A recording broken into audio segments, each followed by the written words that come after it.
Hello, and welcome to the exhibition Icons for Our Time, Orthodox Art from Around the World.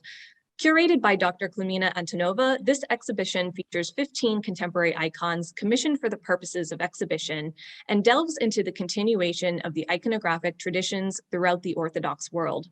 This exhibition also examines the icon as an art object and the function of the icon in a secular space. I am here with Dr. Todor Mitrovic, who painted the icon of the Secret Supper. This icon is not only striking in appearance, but it is a refreshing take on a traditional iconographic subject. Dr. Todor Mitrovic is a Serbian artist who produces both secular and religious works. Currently, he is a professor at the Academy of the Serbian Orthodox Church for Fine Arts and Conservation in Belgrade. He was educated at the University of Arts in Belgrade and is the author of many articles and the book Foundations of Church Painting, which has been translated into several languages. Todor approaches the icon as part of the contemporary visual arts to bridge the gap between church and contemporary art. Stay tuned as we have a conversation around the future of icon painting. So thank you again for joining us. Can you just start by sharing your journey to becoming an iconographer? What called you to icon painting? Well, my journey is not very spectacular. I'm, let's say, like some modern artists' biographies. It's not something to write a novel about. But anyhow, any artistic journey and any religious journey has their let's say their inspiring points, because they're inspiring every one of us in different way. So what happened with me is actually that during this formating ages of, I don't know, after my 20s, let's say before my 20s, before entering the studies, I first discovered art. I was not the kind of pushed into art world while I was young, while I was kid. I was not going in some special artistic schools. I had the talents like all other kids, but at some point I discovered the arts, and this was a kind of my, let's say, search for the meaning in life. This is what people do in this age. Okay, I think this is what people do throughout all of their lives, but anyhow, this somehow starts to burn in this middle age, in these ages, and I simply the first discovery in my life was art, and quite synchronically, a bit after this, I discovered also religion, faith, let's say faith in most simple way. It was also connected with, let's say, opening of this totalitarian regimes towards the traditional values. It was also it was not happening only with me. In these times, religion is starting to be rediscovered in most of Eastern Europe, which was in the communist bloc. So after discovering art, I was feeling that my quest for the meaning in life was quite satisfied, but not complete. So then came this religious search, and somehow after this, in the course of let's say several decades, these ways have been mixing, these aspects of life have been mixing, and I simply realized that icon is the ultimate expression of the faith in visual field, and I was the visual artist anyway, or already partly educated, and it somehow was connected. What is specific for me is that it was connected somehow spontaneously. I was not really pushing myself into the world of icons. I was not, telling to myself, you are a Christian and now you have to paint icons, and that's, because this is a good thing to do and this is a proper thing to do. I simply wanted to do things which I feel like, let's say, feel from inside, and let's say which are I didn't want to do things only by my let's say by my brains, or because of some concept, and because of some radical decisions, but I wanted to do things, this is how it goes in art and in religion as well, to do things with all of your heart, with all of your being. So this is how I work. I guess this is how it should be. And so I was, I was painting. I was trying to paint icons. At the beginning, it was quite unusual work for me, I have to admit. And one maybe interesting detail for the visitors of your museum will probably be that my interest in icons actually started with Russian icons. It's not specific for me. I mean, the most of the world started its interest in icons through the Russian icons, because this is how it happened. It is a kind of historical fact that somehow modern artists discovered Russian icons first. I guess probably because they were more. This is my opinion, because they were most abstract and most most modern in different ways. They have simply this very clear and simple and abstract visual language. And as we know, modern artists have been delighted when they discovered Russian icons. It was very close to them. So I guess it's the same point. This is how world started discovering icons. So I guess it happened with me. I was already engaged in painting abstract paintings, and this was a kind of let's say the ultimate expression of creativity for me at these beginnings. So probably this is why also spontaneously Russian icons were quite close to me. Byzantine icons at the beginnings were quite hard to understand. It was, Byzantine icons are like more theoretical, more theological, more conceptual, and Russian icons are I would say more okay, not only more abstract but more emotional, more painterly, let's say. So this is how it started, and then by step, by learning, by reading, by comparing, by watching, by trying to paint, then it developed in quite different ways. And maybe one more detail. Maybe I should finish this story with this, that I simply was painting icons and these abstract paintings, and also portraits. This was what we trained at academy. I was painting portraits very much. These were some kind of, let's say some three basic interests in those days. The portraits, it was realistic painting. Abstract art was the second aspect of my interest, and icons was the third. Okay, not it was changing during the time.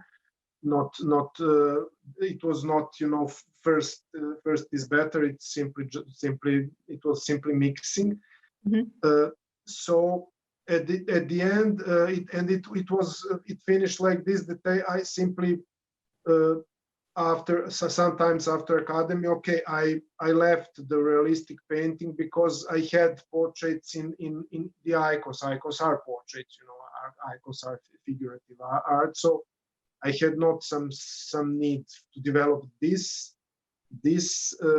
field, and but I was for a quite long time, you know, I was making exhibitions of abstract art and icons. And then somehow these two roads have simply connected into one. I simply had not a need to paint abstract art anymore, because somehow this fusion, this kind of organic fusion happened at some point in my art, and I had not a need to paint abstract paintings, because all that I had in abstract art now I have in my icons, and it's now functioning all together. This should be the end of this story, and it is like the way it goes at these days. That's great. Thank you for sharing that. It seems that, you know, icons were really just a natural fit for you, given your other artistic interests and endeavors. So It obviously was this way, but you know, it's I think that I don't know, just one should be, you know, listening all that happens around him and inside of him, and then it I guess the way can be found, and and then this way fits to you, I guess. Yes. And so, you know, icons also became an interest for you academically, and your master's thesis, Iconography as Contemporary Painting, really sounds fascinating. Can you expand a little bit on this idea of iconography as a contemporary art form? And can you at all speak to the function of icons and what function they serve in secular spaces, especially museums? For the beginning, icons are contemporary art, wanted we this or not. You know, this is the fact. I mean, they are painted today, and they definitely are contemporary. We can't avoid this fact. But the question is how we relate this fact. Is this something, you know, we appreciate? Is this something we don't like to happen, or is it something something quite good for, let's say, from artistic or religious point of view? This is and different people, different groups, different communities, different worldviews have different approaches to these questions, and have different answers. So when I was writing this thesis, and in Serbia, at those let's say at the end of 90s, no, after the 2000, it was after the 2000, sorry. The atmosphere was, let's say, quite specific from both points of view. It is yet quite specific, but it changed a lot during the time. So we had, let's say, two quite different and opposite approaches for the contemporary artists, for let's say academic community, or for artistic academic community. Well, icons were not quite an art at all, you know, because contemporary icons at those times especially have been usually painted by non-educated artists, and they were usually painted as literal copies of medieval art, not even skillful copies, just some kind of most often these were quite naive copies. So art scene, our artists, art historians simply thought that this was not actually art at all, and they were they were mostly correct about this, because there was not much artistic endeavor in this kind of approach. On the other side, a church liked this approach because church simply discovered this Byzantine styles, Byzantine ways of painting, and was very happy to recover the medieval artistic styles. And so the people in church were happy with this, and they didn't like, quite much to research. So we had a kind of very, very strange situations, a kind of two poles, for one group, it was not art at all. For the other group, it was a kind of art above all arts. It was the art of church. So it was even more than art. Art was a kind of higher level art. So somebody was obviously not functioning in this situation. So something was not functioning in this situation, definitely. And I realized that I should try to do something to bring these two communities together. This was a kind of, okay, I realized that this should be my goal. I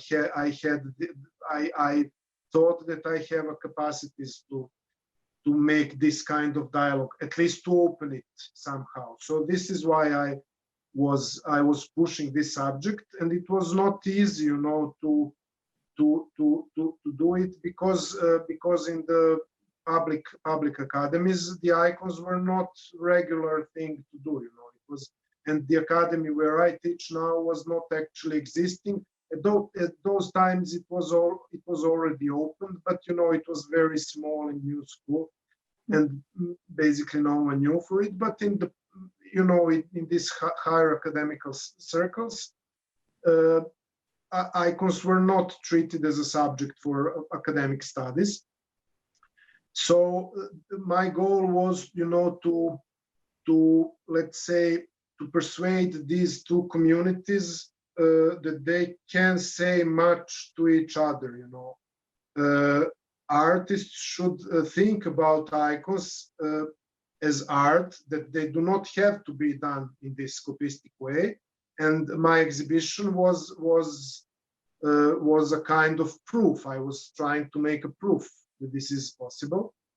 And on the other side, the church should open itself for the let's say, for the gift of art, because I thought it was very important. And as we all know, in Middle Ages, church was quite open to art, and this is why we have this spectacular Middle Age art. So my idea was to try to push these groups to dialogues, and to open this dialogue. And I don't know, I think I have succeeded, at least partly, with this. Things are changing. Later on I have done also a doctoral thesis that was okay. It has this theoretical part, which was mostly dealing with Middle Age art, but it was also, the part of this PhD was also an exhibition, which was done with the same goal, though on a bit, let's say, more serious level. And step by step, things are changing. I think this dialogue is now opened, not only due to me, of course, few people were also interested in this subject. This was some kind of burning subject of these years for some of us. So this was the idea, and we can later on discuss why icon painting is contemporary art, how it can be contemporary art. We will touch this actually probably during the whole hour discussion. So finally, let's answer the other part of your question about the, let's say, the place of art of icon in the contemporary art world, in art galleries, in museums. For the museums, it's easy to answer, as you know it better than me. You know, museums are places where we keep the masterpieces of art, the best, let's say, examples, in order to protect them, you know, and to make them accessible to everyone, you know, to tell their artistic stories. So some people do not, let's say, maybe some people do not enjoy, you know, in removing of icons from churches into the museums, but basically there are a lot of icons, especially Russian icons in the world, and you know, in churches icons had their lives, but icons are also damaged, you know, due to this very active role in the church services, and so in church worship, actually, we say this service in Serbian, and so best pieces should be kept in museums, definitely, in order to save them. Otherwise, we would not know how to paint the icons today, you know, if we cannot restore them and save them, you know. So with museums, it's quite easy. With galleries, it's different, you know. With galleries, art, the church art icons, in my opinion, are simply entering the public life, because one aspect of church public life is, of course, worship, which happens in churches, but not everyone attends churches, and there are a lot of people who are interested in ecclesiastical culture in quite different ways. So I think it's from this, let's say, ecclesiastical perspective, it's quite important for icons to appear in the, let's say, wider society, wider social life, because simply they're calling to, let's say, religious dialogue, they're opening religious questions in different ways, and icons are very good for this, because icons are not addressing only the rational part of human being.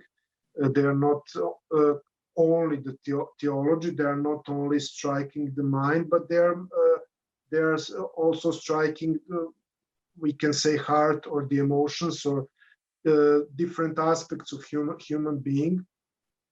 So from the ecclesiastical aspect, I think it's very important, and also from artistic aspect, you know, it's very important for people to see this, okay, hopefully best pieces of this artistic production, because, you know, it's also very interesting, because all of these perspectives are all the time mixing, you know, and from our artistic perspective, it's quite interesting that we have a very huge artistic production in this field, you know, especially, of course, in Orthodox communities in Orthodox societies. Enormous number of icons simply is painted, and this is the artistic field which needs to be cultivated. It's even from simply artistic or academic perspective, it is quite, it is not serious to avoid cultivating of this field. It's a huge, really huge effort. A lot of people work on this.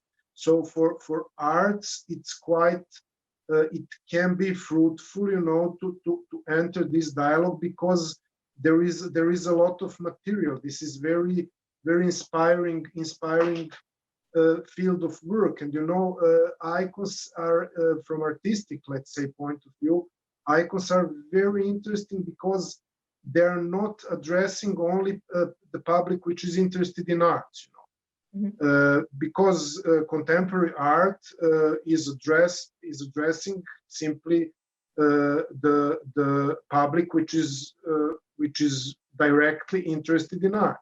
But this kind of art is addressing very specific and much wider public.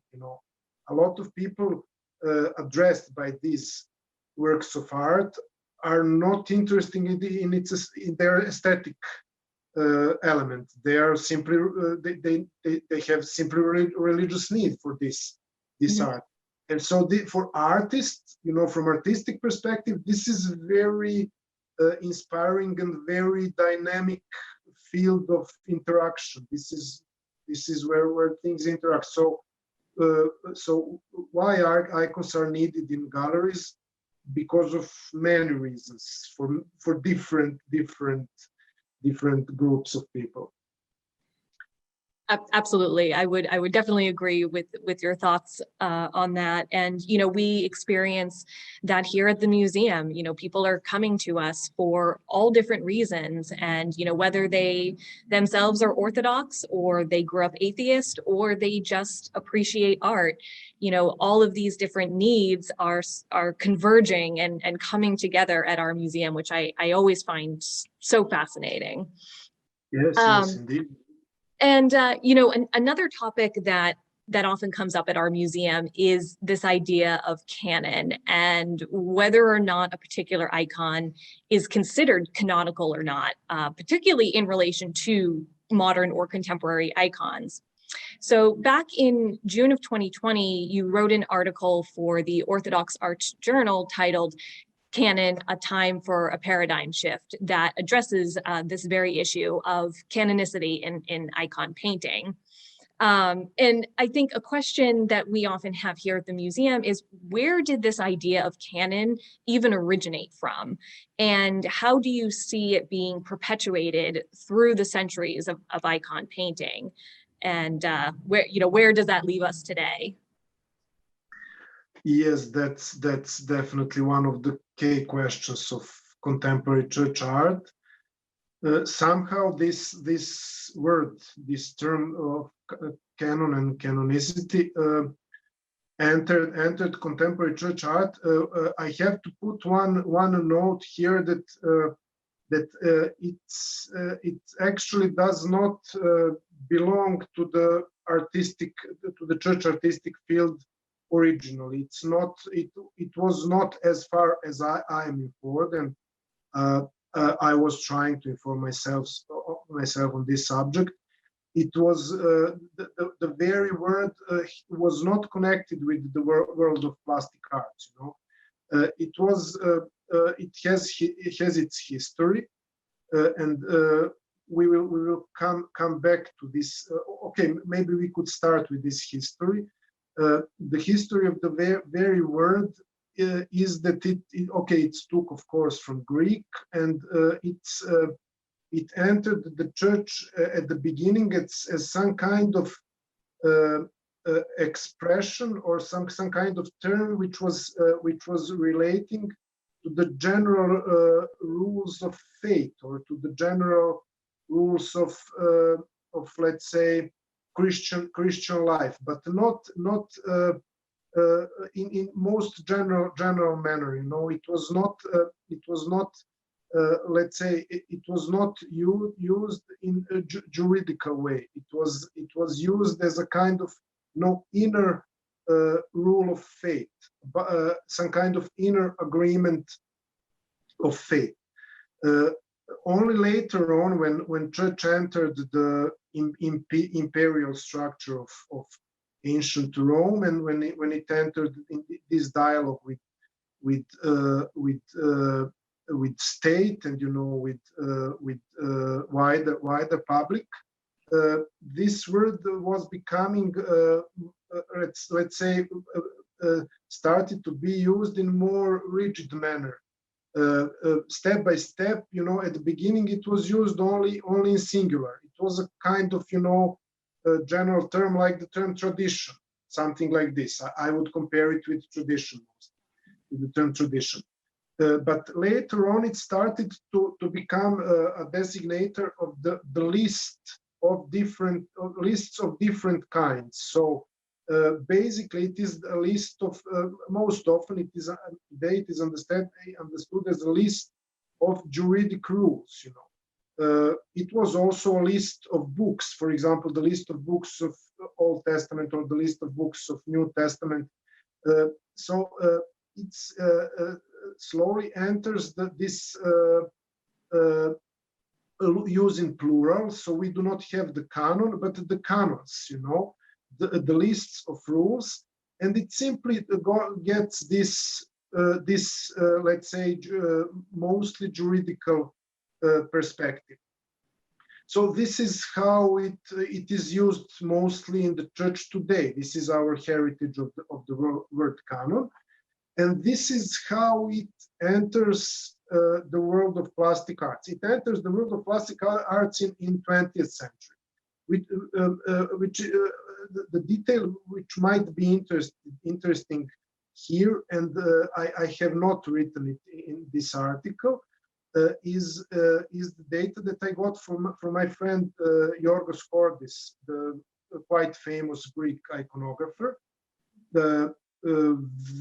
and quite educated, who said to me once we discussed this subject in, I think it was happening in Russia on some kind of symposium, and then and he said me, but in Greece we basically do not use this word in the world of church arts. It's simply not common to be used. It's more a characteristic of the Slavic world somehow.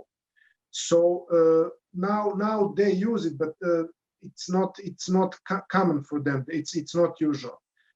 So what I think, it entered spontaneously, and I was trying to be. I will try to be neutral and try to understand how it entered actually church life after writing of this article and thinking about these subjects quite much. I actually think that somehow the ecclesiastical community, not really the church as an institution and church as clergy, but in more wider sense, was a bit. I think when it discovered, the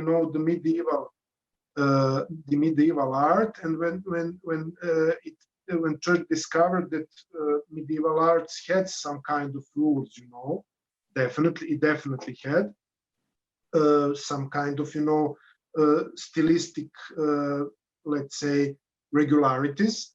Then the church accepted this approach to art, but I think this discovery was happening at the time of actually modern arts developed. It was the discovery of medieval style in church art happened at the same time as the modern avant-gardistic revolutions. It happens at the beginning of the century, and let's say in past decades, theoreticians have made the kind of agreement that actually this development, the interest of church in medieval art, could not happen without the development of avant-gardistic movements. You know, when actually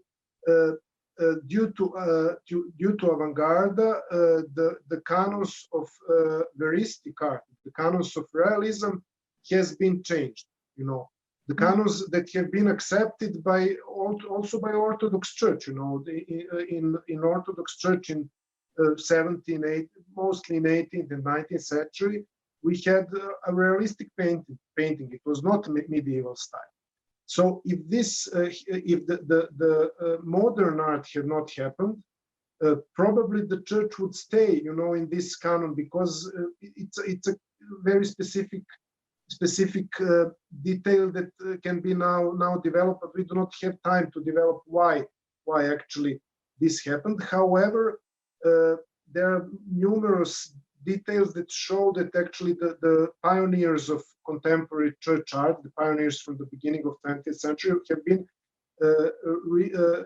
directly influenced by modern changes, the modern movements in art. So it is strange, you know, we discovered the tradition through modernity. This is quite nice detailing and quite telling detailing in my opinion. But also when after the let's say pioneers, the artists discover the medieval style, then church accepted it, and there some kind of, I think, some kind of fear of losing this tradition of new let's say some kind of fear of losing the tradition again has been born, you know. And actually, it was not strange that this happened, because, you know, the artistic world was really crazy at those times. You know, it is crazy yet. You know, it was really changing. You know, day by day, not in decades, but in years, very very fast, and it was quite furious. You know, so I guess that actually the church as a community could not leave only to artists to decide, because artists were kind of strange people. You know, they were changing their mind very often in those times. So I guess church needed something to stick to very strong. You know, and this is how I guess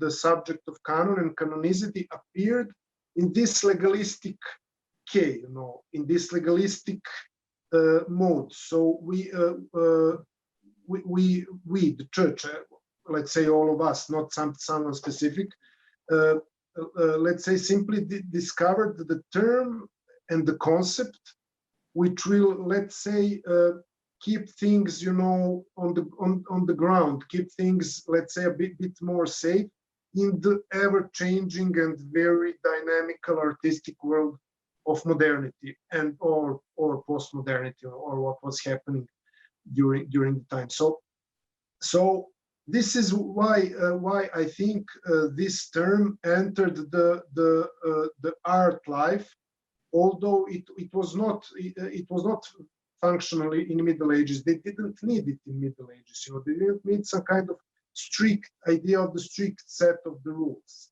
Mm-hmm.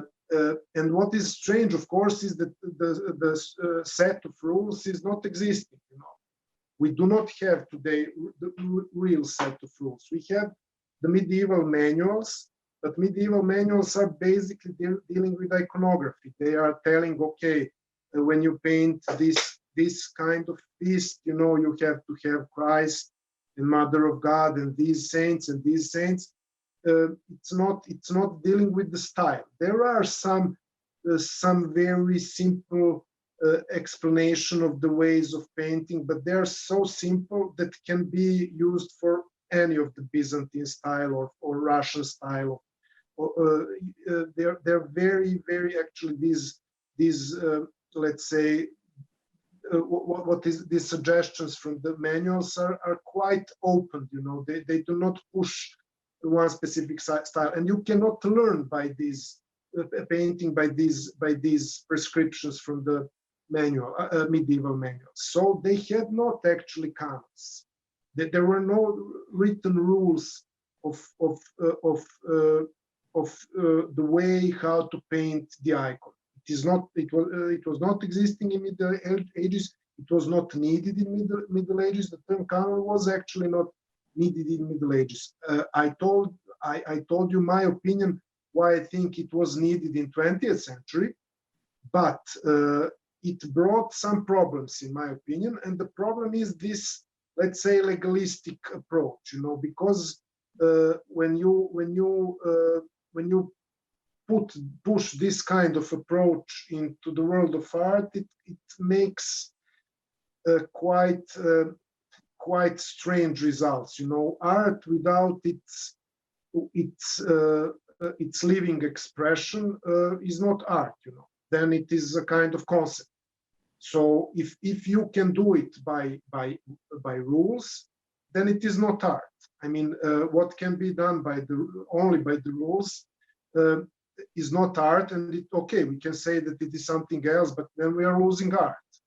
So in this specific article, and otherwise I'm also discussing this very often with students in different contexts, my idea is that we should, let's say, change the paradigm, change the way, the approach to this problem. Because what is problem? We do have rules in church art.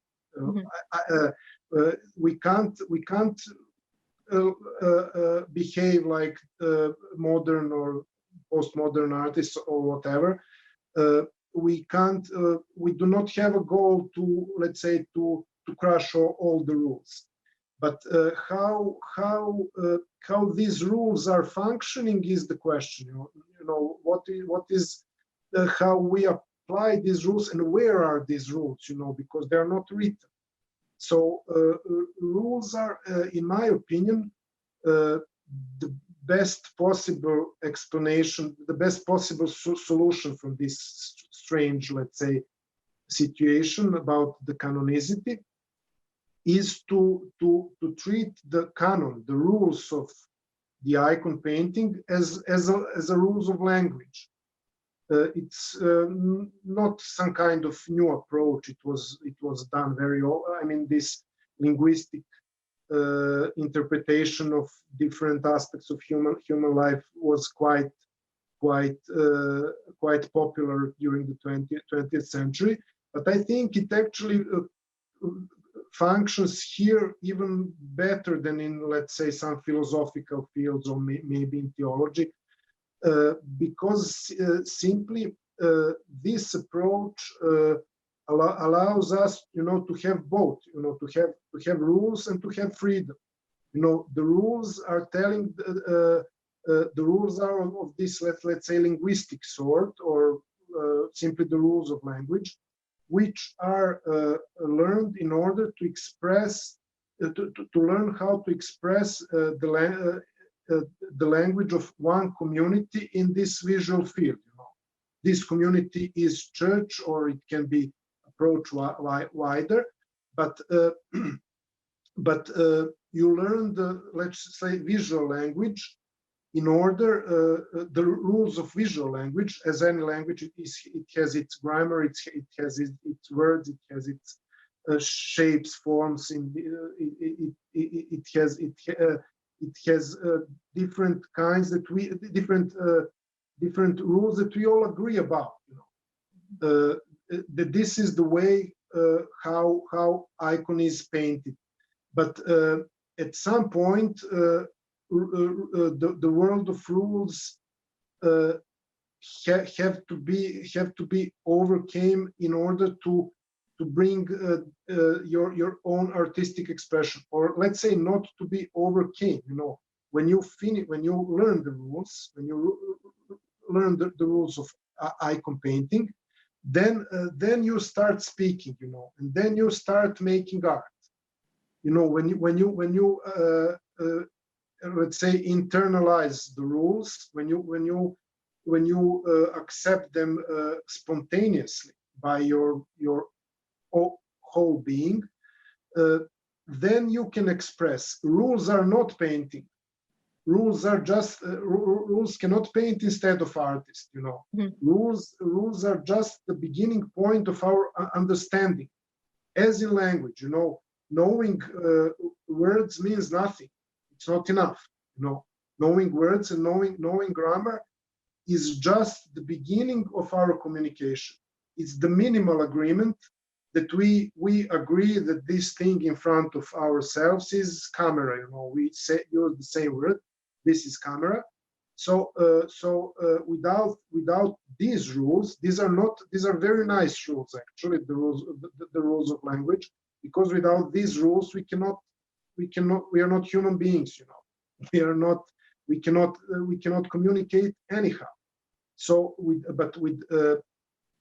but these rules are only the beginning. And if we want to have church art, ecclesiastical art, if icons are art, we have to make the poetry from this language, not only to know to speak it, not only to be able to to make a sentence and say, this is camera, bring me a glass of water. This is only the basic communication. I guess that this kind of no, I do not guess. I know that this kind of language also animals have in more simple way. But only when the language, when one language is used in the poetic way, then it becomes sublime. Then it becomes ultimately human, and then it becomes, let's say the higher expression of our existence in this world. So this is how I think things function. Then we have the rules without which we would not be anything. We would not do. We could not do anything without our humanity. But of course, only with our own personal involvements in expressing our faith in this case, we can say that we have it all. Let's say. Was it too long? No, that's very, very comprehensive answer. And so we're already nearing an hour of conversation. So I guess we'll conclude with this. So given that icon painters, you have these rules, you have these foundations, but then you are still permitted to take that to the next step and express yourselves through icons. Where do you see the tradition of icon painting going exactly? And do you expect more innovation from iconographers in the future? Well, I will start from the end. Yes, I do expect more innovation, and it already happens, and it happens in very different manners. I'm also very, very interested in following what happens in contemporary Orthodox icon painting and throughout the world. Of course, not only in the Orthodox world, icons are painted now also in throughout Europe, in Roman Catholic world, in Protestant world, in the USA as well. So there are a lot of icon painters from different parts of world, and they are bringing their approach to this subject. They're bringing their faith after all in this world, and they're bringing. Okay, my opinion is that one should bring his own world to the icon. This is not my only my artistic statement. Of course, this is artistic statement. This is artistic thought, but it is also a theological thought for me. This is a theological problem, and from theological point of view, I think that icons deeply need to communicate with contemporary world, as well as theology needs to communicate with contemporary world, as well as worship needs to communicate with contemporary world. This is necessary for icon, because we simply we are not in the Middle Ages. We are not addressing middle-aged men. We are addressing humans. We are addressing contemporary humans. So it's not. It's a bit naive theologically, to ignore. No, it's not a bit naive. It's very naive theologically to ignore the facts around you. So we are not traveling on horses. We are not using chariots. We are not, uh, we use electricity. We use different things from our contemporary world.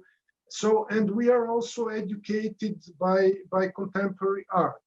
Some of us attend galleries. Some of us are interested in contemporary art, but we are also educated through contemporary design. Let's say no one can miss, masterpieces of design, in supermarkets. You can find a brilliant art in supermarket, in my opinion, because it's done sometimes, but by the best artists on the planet, because designers can be are today, the artistic elite. So people are in contact with contemporary art, wanted or not. We are all, let's say, artistically educated or formatted in one way. So without taking all of this into your icon, you are actually not addressing people. You are addressing some imaginary middle-aged humans. It's a kind of, I think, it's a kind of theological miss. It's a kind of theological mistake, in my opinion. You have to address living people, and living people are not closed in their, in some kind of, middle-aged places. The language of contemporary church art, in my opinion, simply needs to be adjusted to our times, as well as our languages evolve. As I heard from someone, I forgot, some linguist or whoever, I would probably hardly understood Serbian people from, let's say, 100 years ago. This language evolves very much.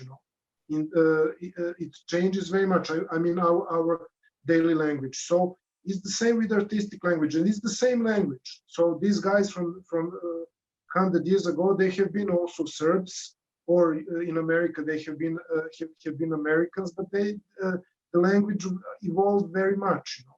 So this happens, and what is nice with language, it evolves spontaneously, and it evolves on, let's say, on some higher social level. You cannot make changes in language easily. But they are happening. So this is, in my opinion, very important, not only from artistic point of view. Of course, from artistic point of view, it's absolutely necessary. But in my opinion, it's absolutely necessary from theological point of view. And I will try to conclude maybe with this. What artists give to icon, in this case, to this kind of work of art. He's not giving the rules. Rules are pre-existing, like in the language. Rules, we find the rules when we enter this world. But what artist is giving is actually his inner being, his soul, let's say, his feelings, his also his mind, his thinking. But and more we give into this work of art, it will be better. It will be more alive. It will be more telling, and finally, it will be also more Christian. Because it will be not only better art, but better ecclesiastical art. because it will be simply alive. This is what art does, you know. This is what art is for, in my opinion. Well, that's So great. That was a great way to conclude. Well, thank you again so much for doing this.